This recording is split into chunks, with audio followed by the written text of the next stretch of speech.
3 मास तले आरडी विभाग तरफ निर्माण होइथिबा नूतन रास्तार अवस्था एबे देखंतु।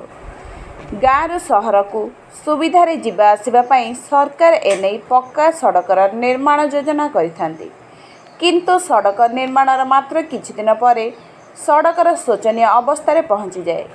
एपरि एक चित्र देखा मिली नवरंगपुर जिलार प्राय अनेक ब्लॉक रे ठिकादार और यांत्रिक मधुचंद्रिकार लक्ष लक्ष टंका व्यय निर्माण करा जाउथिबा सड़क अल्प दिन मध्य नष्ट हो जाउछि। ए दृश्य एबे नवरंगपुर जिलावासी को घायला करुछि। ए दृश्य नवरंगपुर जिलावासी आपण को आमे देखाउछु उमरकोट ब्लॉक रो जटियापारा छक ठारू कहकागुड़ा छक पर्यंत। ए हेउछि आरडी विभागर निर्माण करा जाइथिबा सड़कर दृश्य देखंतु। रास्ता निर्माणर किछि दिन परे ही रास्ता फाटी पिचु सब बाहरी पड़िला। उक्त सड़कटी 3 मास पूर्व तैयारी करा जाइछि, किंतु एही सड़कर अधिकांश स्थान रे बड़ बड़ गर्त सृष्टि होइछि, जहा फल रे यातायात रे बाधा सृष्टि होइछि। भारी जानवाहनर जिबा आसिबारे सड़कर अवस्था एभली होइछि बोली विभागीय अधिकारी कार्यालय शुणिबार मिलछि। एहार अर्थ विभागीय अधिकारी कहवा है रास्तार केवल लोके जाई परिबे, किंतु जानवाहन नहीं।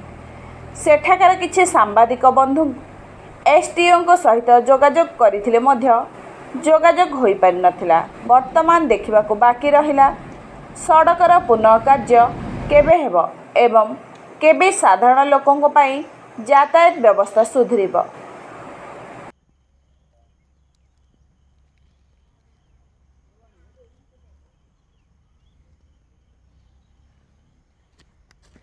सर आमर गाँव में असुविधा माने झटियापुरा छक टू खोकागुड़ा छक जाए पूरा निम्नमानर काम ये अभियोग कला सत्ते भी आम ठेकादार को अभियोग कला सत्ते भी तांके अणदेखा करें। रास्ता विषय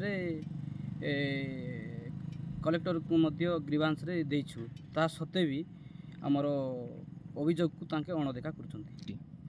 सर देखो तो ये तो निम्नमान कम ये जेईर मध्य देखा ना कम कला बेलू जेई नई कम स्टार्ट कर निम्नमान कम होटा 3 मास है सर कमटा 3 मास है सत्ते भी कम आपन तो देखुं रास्ता पूरा अवरोध हो गला बोलवा कोटी कोटी टंकार आत्मसात होगी अच्छी।